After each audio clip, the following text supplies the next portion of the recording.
Called by Senator Head.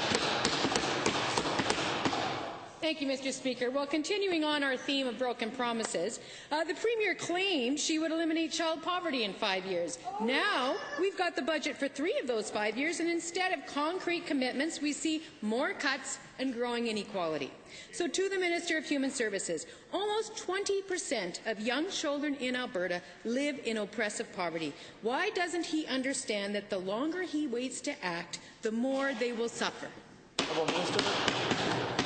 Thank you, Mr. Speaker. Mr. Speaker, we're going to be moving forth with creating a child poverty strategy that will help us ensure that all Albertans have access to all the opportunities that we know 82,000 new Albertans had last year, because Alberta produced 82,000 new jobs last year, Mr. Speaker. Economic development and prosperity is one of the best ways to help people reach out of poverty, and we have a solid track record of that.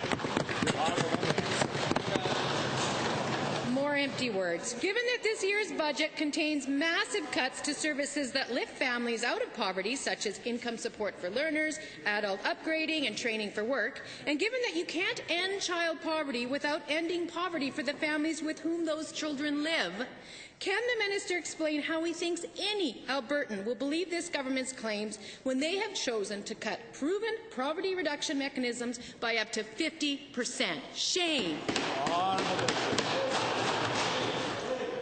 Mr. Speaker, the member would be well advised to know that the reason why there appears to be a decrease in that part of the budget is because we're working on a new agreement with the federal government on the jobs grant. As soon as that agreement is signed, that money is there, that training is there, more Albertans get more opportunities, because this is the best place to be to reach out of poverty and achieve great economic success. Member, final supplemental.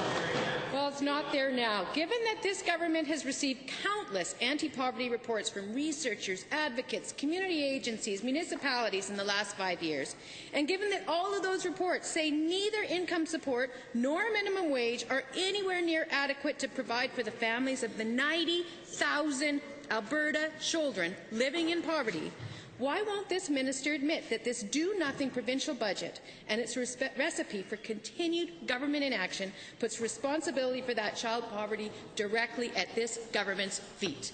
Mr. Speaker, there is a variety of different tools that we are using to help Albertans that require support, Mr. Speaker, whether it be the 25,000 Alberta children, Mr. Speaker, that receive subsidized daycare, Mr. Speaker, whether it be the countless Albertans that receive income supports, Mr. Speaker, the thousands of Albertans that receive training supports, Mr. Speaker, and the fact, Mr. Speaker, that this is the place that has the lowest taxes of all jurisdictions in this great country of Canada and pumps out 87% of the new jobs in Canada. Alberta is growth and opportunity, and everybody shall see it.